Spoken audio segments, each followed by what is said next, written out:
Okay, so let's break down some ancient wisdom that honestly feels like it could have been written this morning.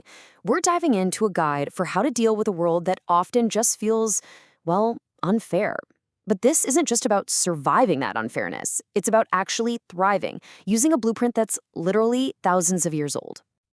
You know that feeling, right? You look around and it seems like the people who cut corners, who are selfish, who don't play by the rules, they're the ones getting ahead. It is so frustrating, it's demoralizing, and it can really make you wonder if you're going about things all wrong.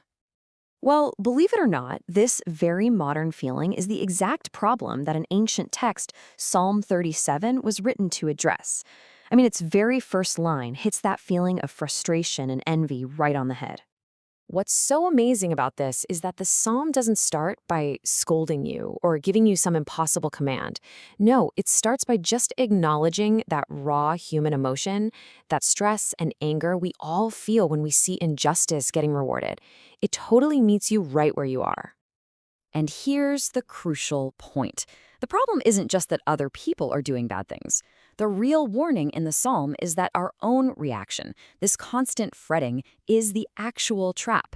It's like a poison that, if we let it, ends up corrupting us. It can even lead us to become the very thing we hate.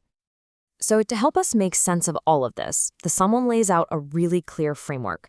It basically simplifies the world into two different paths. And these paths aren't defined by how much money you have or your status, but purely by how you act. You see it right here. On one side, you have actions that are all about taking, plotting against people, borrowing and never paying it back, using brute force. But on the other side, you have actions that are all about contributing, trusting and doing good, giving generously, and speaking with wisdom. It's a fundamental choice, really, between a life that takes and a life that gives. And for that success that's built on doing wrong, the psalmist has this powerful metaphor.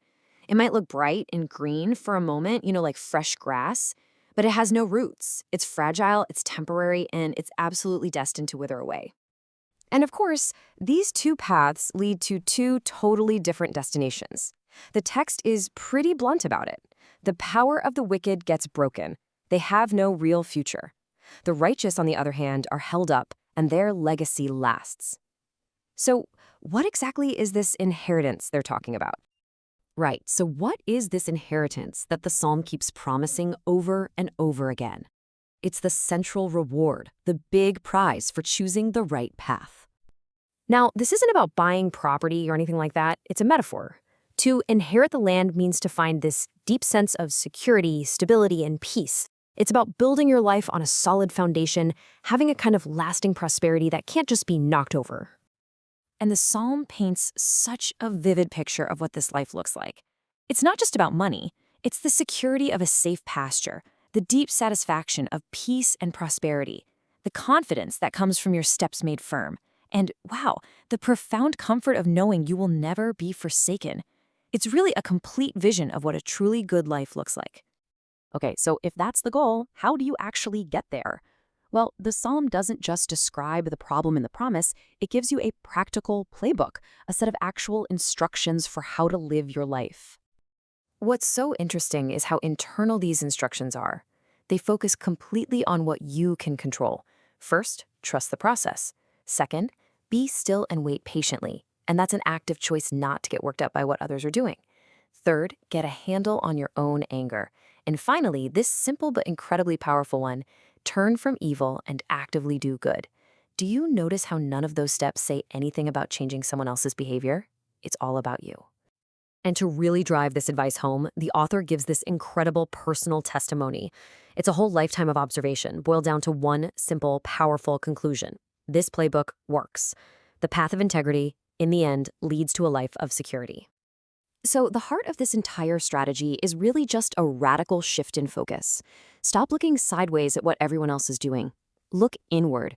Concentrate on your own integrity, your own actions, your own character. Because that's the only thing you can actually control. And according to this text, it's the only thing that really matters in the long run. And this idea of the long run brings us to the ultimate solution this psalm offers. It's all about adopting a totally different perspective on time and on justice itself. The psalm gives us the perfect example of this. In the short term, you see a ruthless person just flourishing, like some huge, impressive tree. It's intimidating, right? And that's what causes all that fretting. But if you take the long-term view, if you stick around long enough, you see that same person just disappear, vanish without a trace. And it's that perspective that gives you real patience. So let's just wrap up with the key lessons here. First, justice is a marathon, not a sprint. It's a process. Second, your energy is much better spent focusing on your own conduct. Third, patience isn't just sitting around. It's a powerful strategy for your own well-being. And finally, true prosperity, the real deal, is about peace and security, not just about money. And that kind of leaves us with a final thought to chew on. Our world is obsessed with the quick win, the overnight success story. So, in the middle of all that noise, what does it actually look like day to day to ignore it and instead put our trust in a slower, deeper, long-term process of just doing the right thing?